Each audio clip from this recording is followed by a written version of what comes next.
Hello everyone and welcome to my channel Mitologia per Sognare. I'm Salva and today I'm gonna guide you through the story that talks about beauty, vanity and love.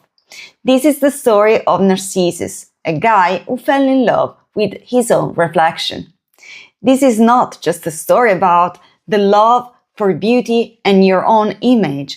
It's also the story that talks about the human need to be seen, truly seen. So close your eyes, take a deep breath, and let me take you to the ancient Greece.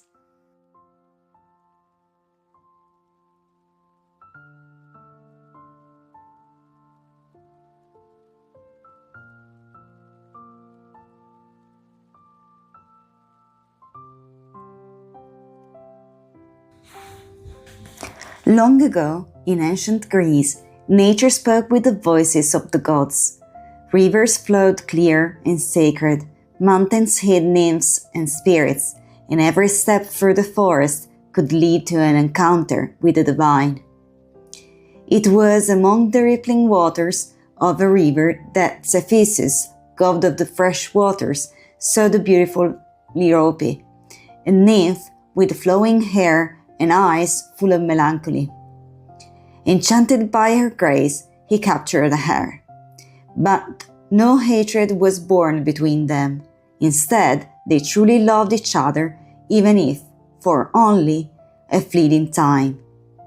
From their union, a child was born, a child so beautiful that he seemed sculptured by the gods themselves. Liriope named him Narcissus.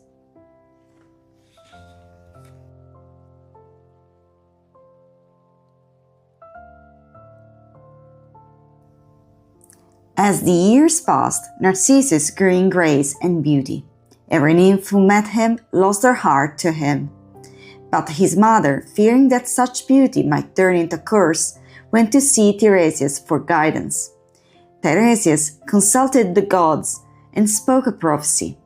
He will live a long life, and his beauty shall never fade, as long as he never sees his own face.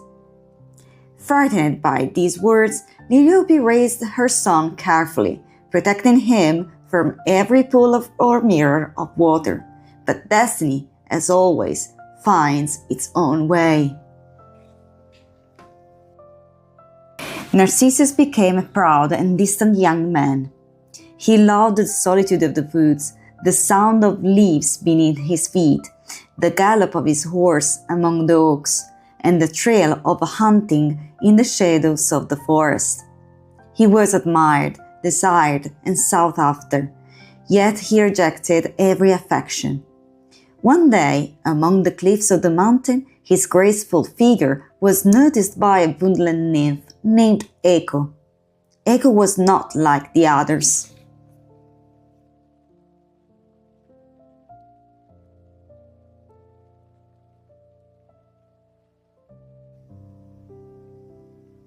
Once she had a melodious voice that could charm anyone who heard it, but for devising Hera, queen of gods, she had been cursed. She could no longer speak first, but only repeat the last words she heard. When Echo saw Narcissus, the world seemed to stop. Her heart burst into silence, burning love, a love she could never express. She followed him everywhere, hiding behind trees and rocks, waiting for a chance to get closer. One day, Narcissus lost his way in the forest and called out, "Is anyone there?" And Echo answered trembling, "There." Surprised, Narcissus looked around. "Come here," he said. "Here," she replied. At last, she stepped out from her hiding place, trembling with emotion. She reached to embrace him, but Narcissus, cold and proud, pushed her away with disdain. "I would rather die than love you." And all that Echo could whisper through her tears was, "Love you."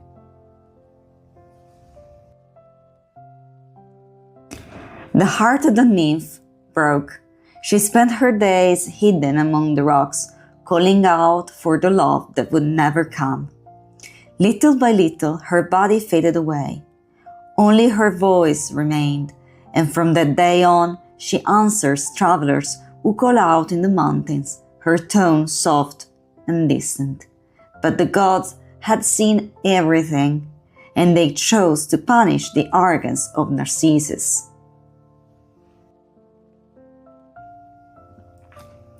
One day, the young hunter approached the still crystal-clear lake hidden among the trees.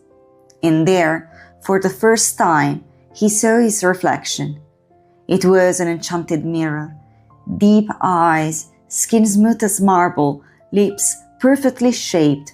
He could not resist. He fell in love with his own image, not realizing it was just a reflection.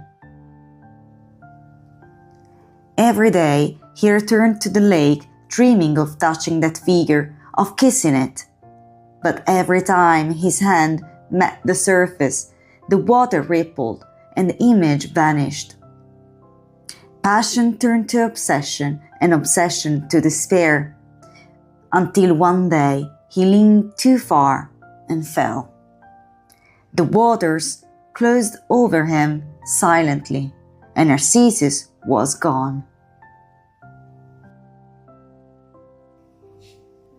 There, where his body fell, a flower bloomed, delicate, fragrant, and graceful, bending towards its own reflection in the water. They call it the Narcissus.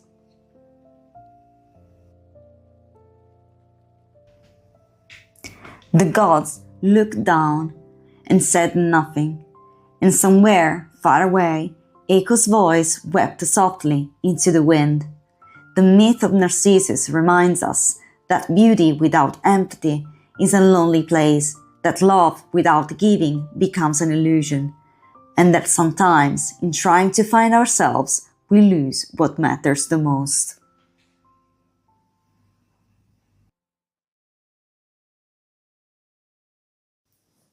If you liked this story, please like this video and subscribe to this channel. Till next time, may your reflection always smile back to you.